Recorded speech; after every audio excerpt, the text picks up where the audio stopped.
بسم اللہ الرحمن الرحیم۔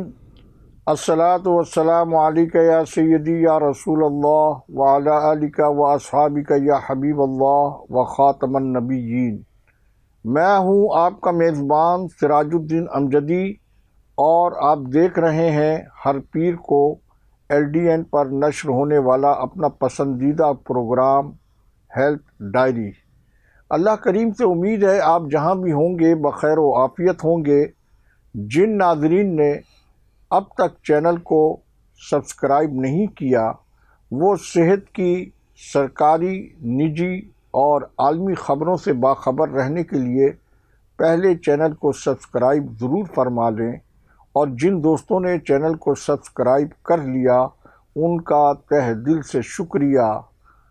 اگر ویڈیو آپ کو اچھی لگے تو کرپشن سے نفرت کے اظہار میں لائک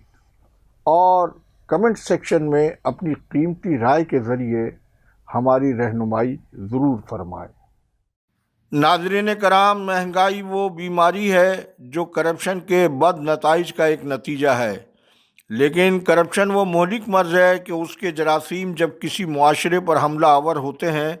تو اس معاشرے کا مدافعاتی نظام کمزور اور پھر ختم ہو جاتا ہے۔ کچھ اسی قسم کی صورتحال سے میں اور آپ بھی دوچار ہیں۔ پاکستان کرپشن کے وائرس کی زد میں ہے۔ کچھ عرصے پہلے تک افسر شاہی کی نچلی سطح کرپشن کے حوالے سے بدنام ہوتی تھی، پھر افسر شاہی کے اسی ٹولے نے ہماری سیاسی قیادت کو اس مرض کا ایسا اسیر بنایا کہ اب سیاسی قیادت کا مذکورہ مرض کے بغیر زندہ رہنا ممکن نظر نہیں آتا ہے۔ لیکن اللہ قادر مطلق ہے، وہ جس سے چاہے جب چاہے اس سے کام لے لے۔ صدر مملکت آصف علی زرداری کی جانب سے کرپشن کو قوم کے لیے ناسور قرار دینا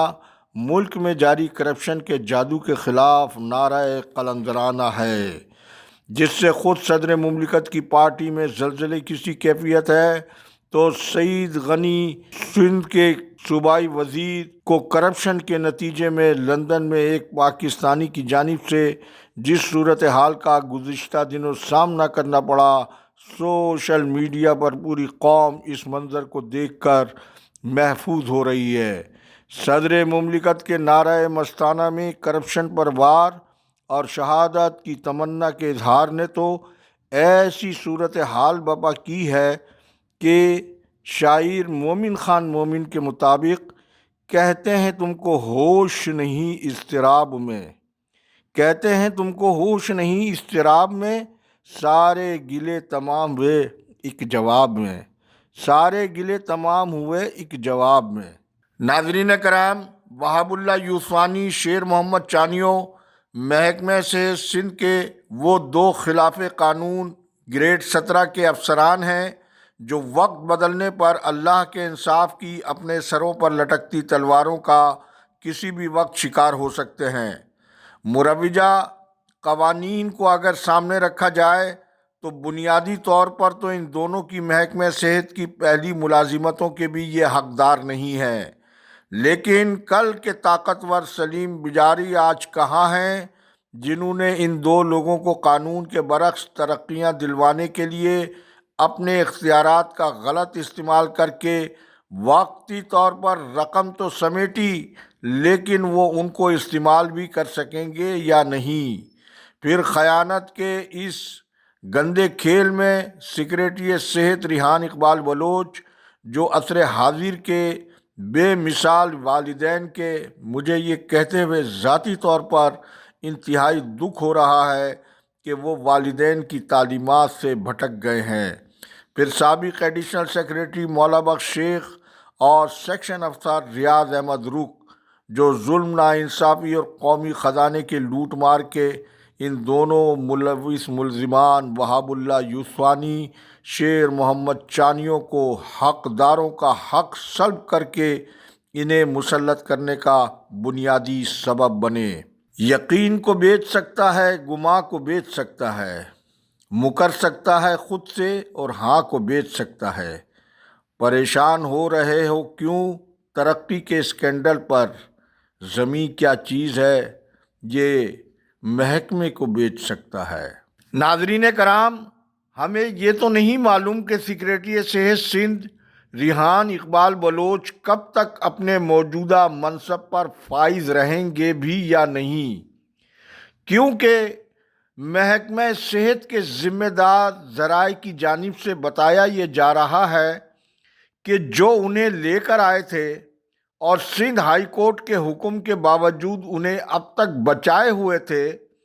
وہ سیکریٹری صحت کے اقدامات سے بہت پریشان بتائے جا رہے ہیں۔ ان بہت ساری وجوہات میں سے ایک وجہ سیکریٹری صحت کے آنکھوں کا نور وہاب اللہ یوسفانی ہے، جو سروسز اسپتال میں کرپشن کا کھلا بازار سجائے ہوئے ہیں۔ نمائشی ایم ایس ڈاکٹر غلام حسین بروہی، جن کی ریٹائرمنٹ میں صرف چند ماہ رہ گئے ہیں، وہ ہر موقع کو خالی نہیں جانے دے رہے ہیں۔ پھر ڈاکٹر سکندر اقبال بھی ان دونوں کی مجبوریوں کا بھرپور فائدہ اٹھاتے ہوئے ہفتے کے بھتے کا کافی وزن بڑھائے ہوئے ہیں اور دواؤں سمیت وصول کر رہے ہیں، اور یہ تمام لاقانونیت جس میں 5 اسٹار ہوٹلوں کی ان لوگوں کی سرگرمیاں بھی الگ رپورٹ ہو رہی ہیں، تو دوسری جانب حیدرآباد کے سر کاوسجی انسٹیٹیوٹ آف سائیکیٹری کے اکاؤنٹنٹ گھنشام اور RTJ کمپنی اور مذکورہ کمپنی کی ذیلی کمپنی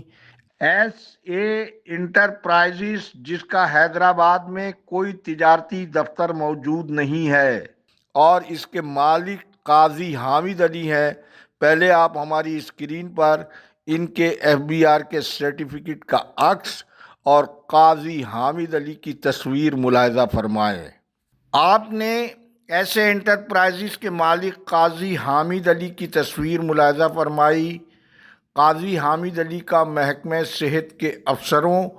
اور اہم ملازمین کو یہ بتانا ہے کہ وہ سیکریٹری صحت ریحان اقبال بلوچ کے بہنوئی ہیں، جبکہ صحت کے افسران اور ملازمین کا یہ بتانا ہے کہ قاضی حامد کے دعوے میں کہاں تک صداقت ہے، لیکن کسی کو بھی یہ مجال نہیں ہوئی ہے کہ قاضی حامد کا دعویٰ درست ہے کہ نہیں۔ کوئی آگے بڑھ کر بالواسطہ یا بلا واسطہ سیکریٹری صحت سے اس کی تصدیق اب تک نہیں کر سکا ہے۔ چونکہ میں اپنے مذکورہ پروگرام میں ایک سینئر طبی صحافی کی حیثیت سے ناظرین اور ارباب اختیار کے سامنے اب یہ معاملہ لے کر آ گیا ہوں، تو اس معاملے کی محکمہ صحت سندھ کی جانب سے باقاعدہ آفیشیل وضاحت سرکاری اور اخلاقی طور پر اس لیے ضروری ہو گئی ہے کہ گدو کے اکاؤنٹنٹ گھنشام سنگین الزامات میں محکمہ جاتی و دیگر تحقیقاتی اداروں کے زیر تحقیقات رہے ہیں، اور ایسے انٹرپرائزز دوا سپلائی کمپنی کا تمام تر دفتری کام بھی سر جے انسٹیٹیوٹ میں یا گھنشام کے فلیٹ میں قاضی حامد کے صاحبزادے صادقین کی نگرانی میں گھنشام تمام امور بحسن و خوبی سر انجام دیتے ہیں۔ قاضی حامد کے صاحبزادے صادقین کی تصویر بھی آپ پہلے ہماری اسکرین پر ملاحظہ فرمائیں۔ اب یہ معاملہ اور زیادہ وضاحت طلب اس لیے بھی ہو گیا ہے کہ جو کمپنی حیدرآباد میں اپنے دفتر کے بغیر گھر کے پتے سے محکمہ صحت سندھ میں کروڑوں روپے کا کاروبار کر رہی ہے، یہی کمپنی ایسے انٹرپرائزز سندھ سروسز اسپتال کراچی میں بغیر میڈیکل اسٹور اور بغیر ڈرگ لائسنس کے لوکل میڈیسن پرچیز کے ٹینڈر میں ٹینڈر کا وقت ختم ہونے کے 1.5 گھنٹے کے بعد اس طرح سے شامل ہو گئی ہے جیسا کہ وہ قانون قاعدے سے بالاتر ہو، اور سینہ ٹھوک کر سیکریٹری صحت کی آنکھوں کا نور وہاب اللہ یوسفانی مذکورہ قانونی تنازع میں وکیل بن کر سامنے آ گئے ہیں۔ اس پس منظر میں یہ دال کالی ہے یا پوری دال کی دیگ کالی ہے؟ لہٰذا یہ حساس ترین معاملہ جو مزید پیچیدہ ہو گیا ہے، اب تک کی مصدقہ معلومات